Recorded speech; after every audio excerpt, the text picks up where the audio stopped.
UP board class 10th subject math exercise 4.3 के question number 1 का first part में एक द्विघात समीकरण दे रखा है और क्वेश्चन में ये कहा है कि निम्न द्विघात समीकरणों के मूलों का अस्तित्व हो, यदि मूलों का अस्तित्व हो तो इन्हें पूर्ण वर्ग विधि से ज्ञात करो। तो पहले तो ये पता चले कि इसके मूलों का अस्तित्व है या नहीं है। तो अस्तित्व ज्ञात करने के लिए सबसे पहले हम विभक्ति कर ज्ञात करते हैं, डिस्क्रीमेंट ज्ञात करते हैं। और डिस्क्रीमेंट कैसे ज्ञात करते हैं वो मैंने इसकी बेसिक वीडियो में बताया था मैंने। इसकी तुलना करा देंगे, ax square plus bx plus c is equal to 0 से तुलना, इसकी तुलना करा देंगे। जब इसकी तुलना करा देंगे तो तुलना करने पर क्या मिलेगा, a का मान तो 2 मिलेगा, b का मान -7 मिलेगा, c का मान 3 मिलेगा। तो a b c के मान आ गए निकल के। अब विभक्ति कर कैसे निकालते हैं, डिस्क्रीमेंट d का मान निकालते हैं, विभक्ति कर मैंने बताया था, विभक्ति कर को d से लिखते हैं। यदि बेसिक वीडियो ना देखी हो तो इसकी बेसिक वीडियो अवश्य देख लेना। जब मैंने लेसन स्टार्ट कराया था ये तो मैंने वहाँ सब समझा रखा है। तो d बराबर होता था b स्क्वायर माइनस 4ac। तो d इज इक्वल b के स्थान पर -7 -7 का स्क्वायर माइनस के 4, a का मान 2 इंटू c का मान 3। तो d आ जाएगा निकल के माइनस और माइनस प्लस 7 7 49 और माइनस के 4 दूनी 8 या 24। तो यहाँ से जो d का मान आएगा निकल के ये 25 आ जाएगा। ये तो 0 से ज़्यादा आया। जब d का मान 0 से ज़्यादा होता है तो उसके मूल वास्तविक होते थे, अलग अलग होते थे, मतलब मूल होते थे इसके। इसका मतलब है कि इसके मूलों का अस्तित्व है। यहाँ से लिख देंगे अतः मूल वास्तविक और अलग अलग होंगे। मूल इसके वास्तविक होंगे और अलग अलग होंगे। इसके 2 मूल निकल के आएंगे और वो अलग अलग आएंगे निकल के। तो अब करें यदि अस्तित्व है तो इसका मतलब मूलों का अस्तित्व है तो इसे पूर्ण वर्ग विधि से ज्ञात करना है।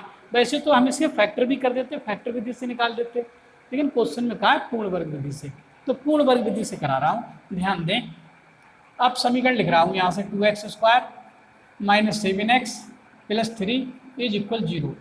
पूर्ण वर्ग से हल करने के लिए सबसे पहले ये जो x स्क्वायर का गुणांक है ये 2, सबसे पहले तो इसे ख़त्म करना पड़ेगा।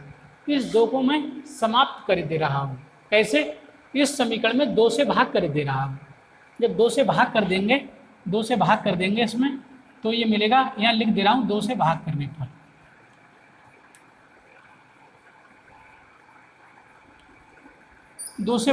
पर। तो ये मिलेगा 2x square upon 2 minus 7 upon 2x plus 3 upon 2 equal to 0 upon 2। इस पूरी समीकरण में मैंने 2 से भाग कर दिया तो ये 2 से 2 कैंसिल। यहाँ से अब x स्क्वायर मिलेगा माइनस के 7 अपॉन 2x प्लस 3 अपॉन 2 बराबर 2 से 0 को भाग होगा तो 0 होगा। तो ये समीकरण ऐसे ना होकर ऐसे कन्वर्ट हो गई, ऐसे हो गई। अब इसके पूर्ण वर्ग विधि का रूल लगा रहा हूँ, ध्यान दें। X square minus 7 upon 2 x, ये प्लस के 3 अपॉन 2 है ना, प्लस के ये थोड़े हटा के लिखे दे रहा हूँ इधर, 3 अपॉन 2 बराबर 0। देखो ध्यान दें, एक्स स्क्वायर ये आ गया, माइनस 7 अपॉन 2x ये आ गया, प्लस के 3 अपॉन 2 ये आ गए, बराबर 0 ये आ गए। अब आप ये कहोगे कि ये 3 अपॉन 2 इतने दूर क्यों लिखे हैं, इतने दूर लिखने की क्या आवश्यकता पड़ गई? आवश्यकता क्या पड़ गई अब बता रहा हूँ। देखो ध्यान दें, इसमें इस व्यंजक में मतलब इसमें ये तीनों पद है, तीनों पद मौजूद हैं। इसमें जोड़ दे रहा हूँ मैं, कुछ अपनी तरफ से जोड़ दे रहा हूँ। क्या जोड़ दे रहा हूँ, सुनो। ये x का गुणांक दिखाई दे रहा है, x का गुणांक कितना है 7/2 है, x का गुणांक 7/2 है, इसका आधा कर देंगे, आधे का मतलब इसमें 2 से और भाग कर देंगे तो 7/4 हो जाएगा, 7/4 हो जाएगा। जो x का गुणांक था 7/2, इसका मैंने आधा कर दिया, आधा कर दिया तो 7/4 हो जाएगा। बस 7/4 का वर्ग इसमें जोड़ दे रहा हूँ और 7/4 का वर्ग इसमें घटा दे रहा हूँ। बस इसलिए ये थोड़ा दूर लिख दिया था इधर, क्यों मुझे पता था इसमें कुछ जोड़ना पड़ेगा कुछ घटाना पड़ेगा। तो x का गुणांक था उसका आधा कर दिया और उसी का वर्ग इसमें जोड़ दिया घटा दिया।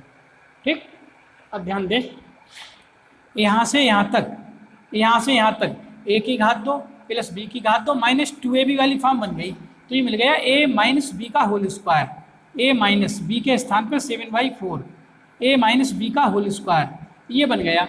यहाँ से यहाँ तक ये 3 टर्म, जब इसे हल करेंगे तो मिलेगा a स्क्वायर, ये मिल जाएगा, b स्क्वायर, ये मिल जाएगा, 2ab मिलेंगे 2 और दोनों गुणा होगी तो 2 दूनी 4, 7/2x माइनस के मिल जाएंगे, लिखे हुए हैं 7/2x लिखे हुए हैं। तो होल स्क्वायर कंप्लीट कर दिया, इसका वर्ग कंप्लीट कर दिया, इसीलिए तो नाम दिया गया पूर्ण वर्ग, पूरे का वर्ग, इस पूरे का वर्ग कर दिया मैंने।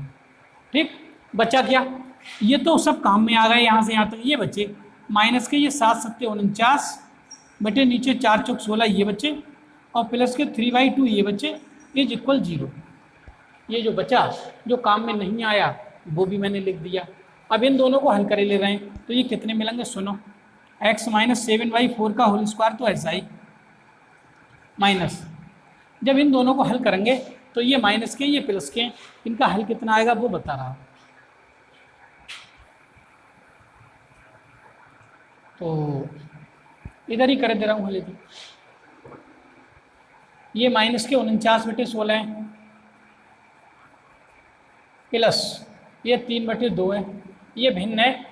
इस भिन्न को हल करना सभी बच्चे जानते हैं, फिर भी मैं एक बार बता रहा हूँ। लासापा 16 का 2 का लासापा लेंगे, जब 16 का 2 का लासापा लेंगे तो 16 ही तो आएगा, क्योंकि लासापा भाई छोटी छोटी संख्या है जो 2 या 2 से अधिक संख्याओं से कट जाए। तो ये 16 से भी कट जाएंगे, 2 से भी कट जाएंगे, तो लासापा है। अब 16 से इसके लिए भाग करते हैं, 16 से भाग करो तो 16 एकम, 16 एक बार 16 से भाग करते हैं ना इसे, 16 एकम 16 एक बार जाएगा, एक की गुणा हो जाएगी 49 में, 49 एक 49 वो है माइनस के, तो माइनस के ही मिलेंगे प्लस। अब इसके नीचे लिखेंगे, इसके नीचे यहाँ 2 से भाग करेंगे इसे, 2 अट्ठे 16 8 बार जाएंगे यहाँ, 8 की 2 में गुणा होगी, 8 3 24, तो ये मिला। 49 में से 24 घट जाएंगे तो माइनस के 25/16, तो इसका जो हल आया निकल के माइनस के 25/16 हल आया निकल के इज इक्वल टू 0। इस भिन्न को मैंने हल कर दिया, तो ये चीज़ समझ में आ गई। आगे ध्यान दें,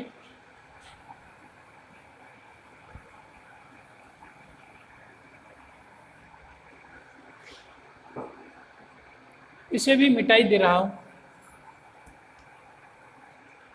और ये भी, इसका भी कोई मतलब नहीं रहा, यहाँ तक हम लोग आ गए।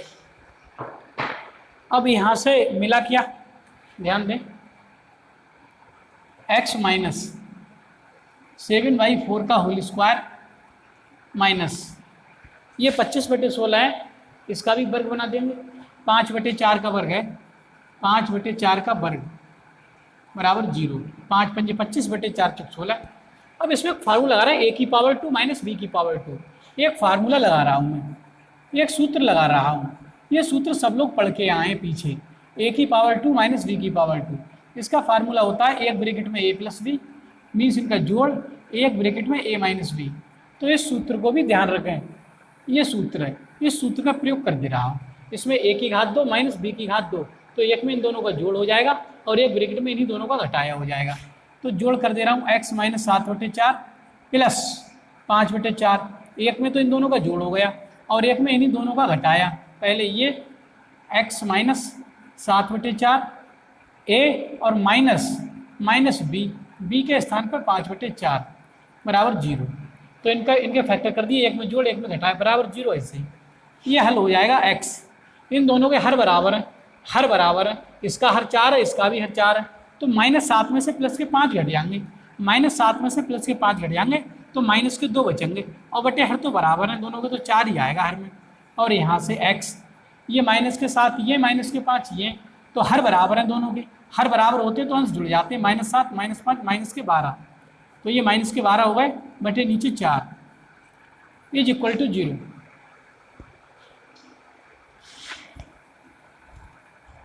तो ध्यान दें यहाँ से 2 से कट जाएगा, 2 एकम 2, 2 दूनी 4, 4 से कट जाएंगे 4 एकम 4, 4 3 12, तो यहाँ से मिला x माइनस 1/2 और यहाँ से मिला x minus 3 is equal to 0। तो एक बार x माइनस 1/2 का मान 0 रखे दे रहे हैं, एक बार x माइनस 1/2 का मान 0 रखे दे रहे हैं, तो x का मान 1/2 इधर जाएगा, प्लस का आ जाएगा। एक बार x माइनस 3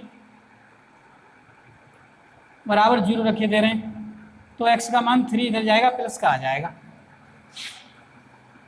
ठीक, तो x के 2 मान आ गए निकल के, दोनों मूल आ गए। कह रहे हैं समीकरणों के मूल ज्ञात करो, तो इसके मूल दोनों अलग अलग आए, ये 1/2 आया तो ये 3 आया, अलग अलग आए, अलग अलग ही थे। शुरू में चेक किया था, मूल अलग अलग आएंगे निकल के, अलग अलग ही थे और वास्तविक होंगे, वास्तविक संख्याएं ही रियल नंबर है, तो ये वास्तविक भी मूल है। तो इसका इस चीज़ के लिए पहले हमें चेक कर दिया था कि इसके मूल कैसे आएंगे, जब मूल निकलने की पोजीशन में थे तभी तो निकले। तो ये विधि जो थी ये पूर्ण वर्ग विधि थी, इससे हमने समीकरण को हल कर दिया। तो अतः मूल यहाँ लिख देंगे, आंसर में लिख देंगे, आंसर में यहाँ लिख दे रहा हूँ, अतः मूल होंगे 1/2 3 आंसर, ये आंसर होगा। तो मैं समझता हूँ ये क्वेश्चन अब आप लोगों की समझ में आ गया होगा। इस वीडियो में इतना ही, वीडियो को लाइक कर दें, चैनल को सब्सक्राइब कर लें और मेरे द्वारा पढ़ाई वीडियो को यार दोस्तों में भी शेयर कर दें, जिससे गरीब और कमज़ोर वर्ग के बच्चे भी इस निःशुल्क, सस्ती और मुफ्त शिक्षा से लाभान्वित हों और भविष्य में एक अच्छे गणित छात्र के रूप में जाने जाएं। इस वीडियो में इतना ही, धन्यवाद।